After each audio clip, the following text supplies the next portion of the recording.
Vado? Ciao a tutti!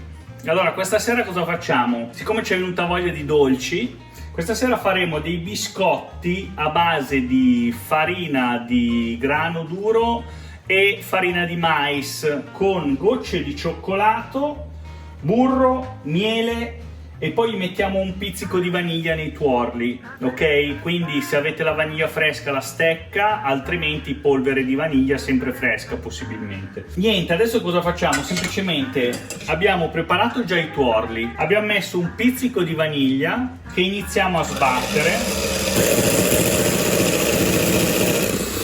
Poi a questo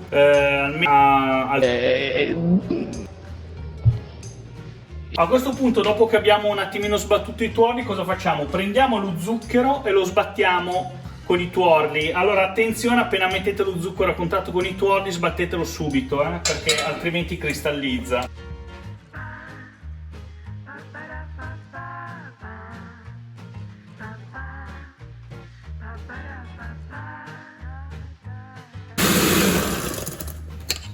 Poi aggiungiamo un filo di miele, lo cospargete su tutta la superficie. Allora io uso miele di acacia, deve essere insomma un miele dolce, filamentoso, non tipo millefiori, ok? Buono. Andiamo avanti. Poi aggiungiamo il nostro burro. Speriamo sia abbastanza morbido. Allora, se il burro è ancora non proprio morbidissimo, lo ammorbidite con un cucchiaio come ho fatto io, vedete? Vedete che è diventato tipo una crema? E ora potete sbatterla.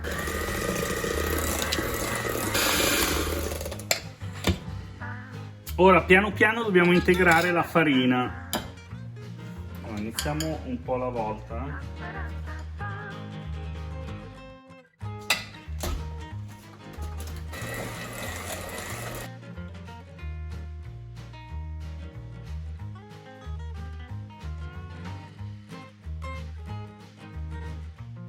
Quando vedete che inizia a diventare più dura, la iniziate a lavorare con le mani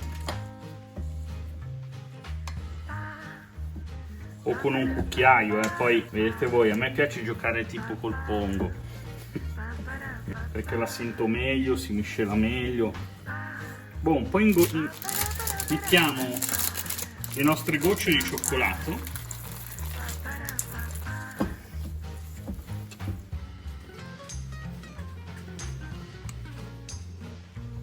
Prendete un po', fate una sorta di pallina come fosse un gnocco e poi la schiacciate con la forchetta.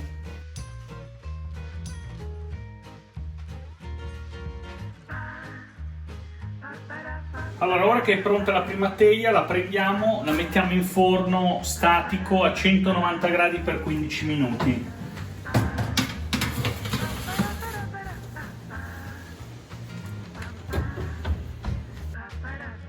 Allora, come vedete sono belli dorati, anche fin troppo bruciacchiati sotto, ma dipende dal forno purtroppo e se avete la carta da forno ovviamente.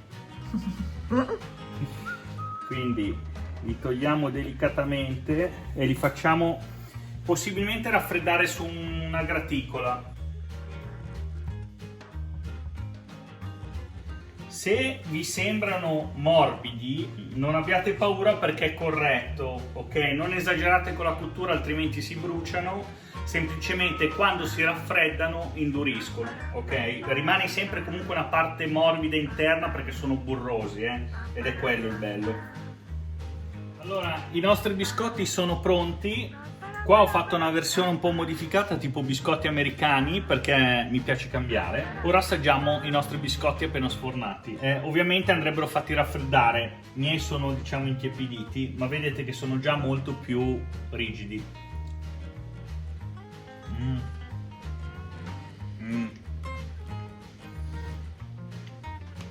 come sono friabili e burrosi. Mamma mia. Sono la fine del mondo. Poi potete preparare magari una crema da accompagnare, una crema inglese come volete, così come si chiama? Binomio biscotti crema, sono proprio anche uno zabaione fresco, così li pucciate nello zabaione e li mangiate, la fine del mondo. Ciao a tutti, ci vediamo alla prossima ricetta. Oh.